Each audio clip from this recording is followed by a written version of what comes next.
Заниматься спортом можно всем, несмотря на возраст и несмотря на свои силы. Можно выбрать любой вид спорта.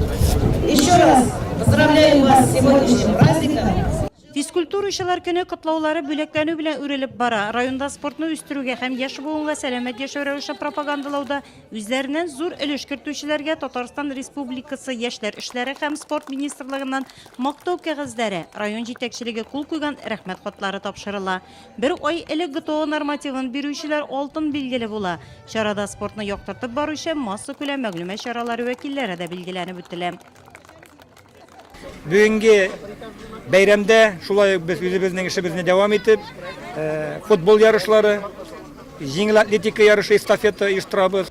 Районда халыкның 50% спорт белән шөгыльләнә. Моның өчен мөмкинлекләр җитәрлек. Яшьләрдән пенсионерлар да калышмый. Спортны үз итүчеләр арасында Илгиз Сафин да бар. Пенсионер 3 ел Болгар радиосы оештырган веломарафонда катнаша. Бу ел Нурлат Болгар маршруты буенча 170 километр юл үткән. Үз гомерем спорт белән шөгыльләндем. Яраткан спорт төрләрем шаңгы, легкая атлетика һәм велосипед.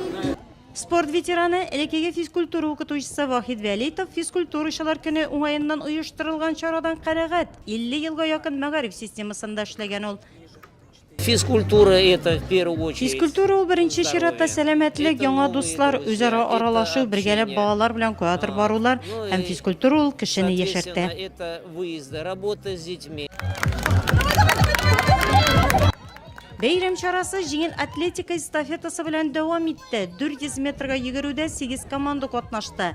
Район предприятиеләре арасында футбол уеннары үткәрелде. Җиңүче булып Нурлат УТТ футбол командасы калды. Иратлар һәм хатын-кызлар арасында шахмат, шашкы ярышлары үткәрелде. Шунда ук кайберәүләр ГТО нормативын тапшырды. Өлкәннәр өчен мини-футбол оештырылды. Төрле спорт чараларына бай булды физкультурачылар көне.